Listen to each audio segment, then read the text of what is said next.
cloudy with a chance of meatballs. We were all sitting around the big kitchen table. It was Saturday morning, pancake morning.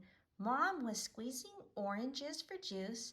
Henry and I were betting on how many pancakes we each could eat, and Grandpa was doing the flipping. Seconds later, something flew through the air, headed toward the kitchen ceiling, and landed right on Henry. After we realized that the flying object was only a pancake, we all laughed, even Grandpa. Breakfast continued quite uneventfully. All the other pancakes landed in the pan, and all of them were eaten, even the one that landed on Henry. That night, touched off by the pancake incident at breakfast, Grandpa told us the best tall-tale bedtime story he'd ever told. Across an ocean, over lots of huge bumpy mountains, across 3 hot deserts, and 1 smaller ocean, there lay the tiny town of Chew and Swallow. In most ways, it was very much like any other tiny town. It had a main street lined with stores, houses, and trees, and gardens around them, a schoolhouse about 300 people, and some assorted cats and dogs.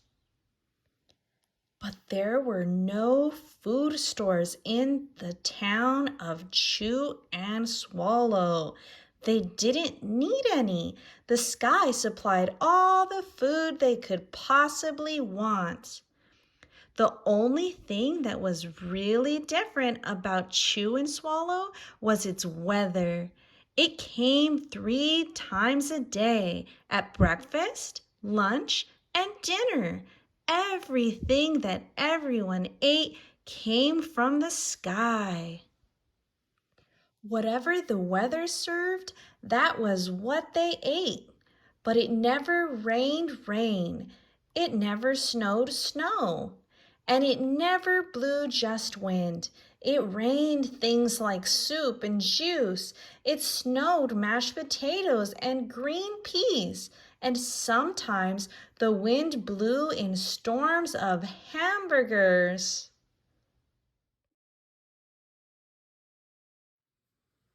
The people could watch the weather report on television in the morning, and they would even hear a prediction for the next day's food. When the townspeople went outside, they carried their plates, cups, glasses, forks, spoons, knives, and napkins with them. That way they would always be prepared for any kind of weather. If there were leftovers, and there usually were, the people took them home and put them in the refrigerators in case they got hungry between meals. The menu varied. By the time they woke up in the morning, breakfast was coming down. After a brief shower of orange juice, low clouds of sunny side-up eggs moved in, followed by pieces of toast. Butter and jelly sprinkled down for the toast, and most of the time it rained milk afterwards. For lunch one day, frankfurters already in their rolls blew in from the northwest at about 5 miles an hour. There were mustard clouds nearby. Then the wind shifted to the east and brought in baked beans. A drizzle of soda finished off the meal.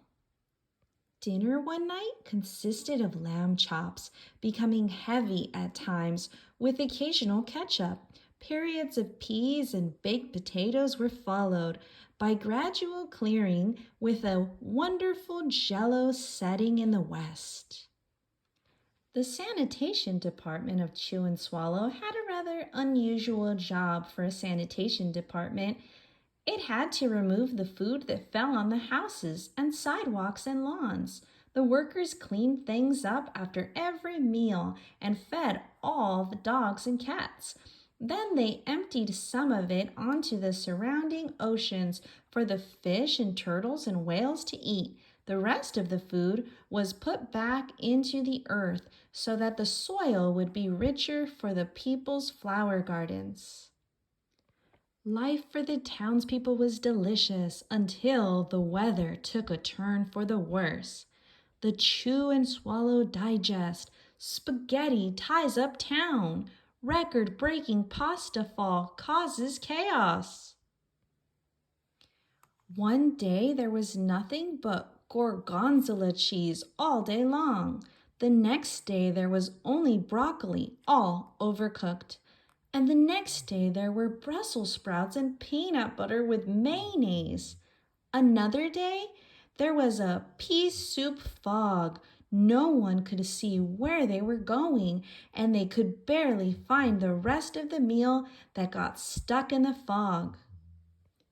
The food was getting larger and larger, and so were the portions. The people were getting frightened. Violent storms blew up frequently. Awful things were happening. One Tuesday, there was a hurricane of bread and rolls all day long and into the night.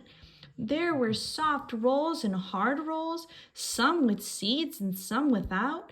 There was white bread and rye and whole wheat toast. Most of it was larger than they had ever seen bread and rolls before.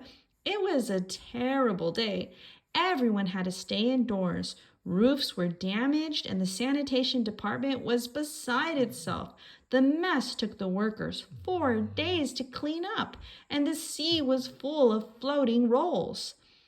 To help out, the people piled as much bread as they could in their backyards. The birds picked at it a bit, but it just stayed there and got staler and staler.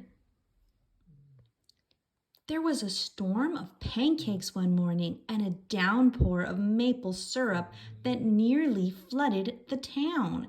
A huge pancake covered the school. No one could get it off because of its weight, so they had to close the school. Lunch one day brought 15-inch drifts of cream cheese and jelly sandwiches. Everyone ate themselves sick, and the day ended with a stomach ache. There was an awful salt and pepper wind accompanied by an even worse tomato tornado. People were sneezing themselves silly and running to avoid the tomatoes. The town was a mess. There were seeds and pulp everywhere. The sanitation department gave up. The job was too big.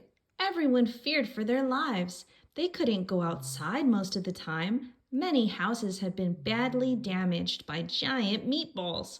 Stores were boarded up, and there was no more school for the children. So a decision was made to abandon the town of Chew and Swallow.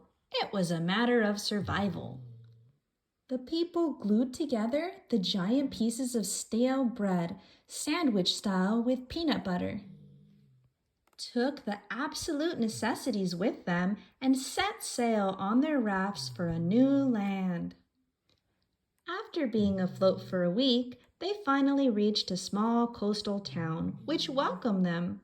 The bread had held up surprisingly well, well enough for them to build temporary houses for themselves out of it. The children began school again, and the adults all tried to find places for themselves in the new land. The biggest change they had to make was getting used to buying food at the supermarket. They found it odd that food was kept on shelves, packaged in boxes, cans, and bottles. Meat that had to be cooked was kept in large refrigerators. Nothing came down from the sky except rain and snow. The clouds above their heads were not made of fried eggs. No one ever got hit by a hamburger again, and nobody dared to go back to Chew and Swallow to find out what had happened to it. They were too afraid. Henry and I were awake until the very end of Grandpa's story. I remember his good night kiss. The next morning, we woke up to see snow falling outside our window. We ran downstairs for breakfast and ate it a little faster than usual so we could go sledding with Grandpa. It's funny, but even as we were sliding down the hill, we thought we saw a giant pat of butter at the top, and we could almost smell mashed potatoes. The end.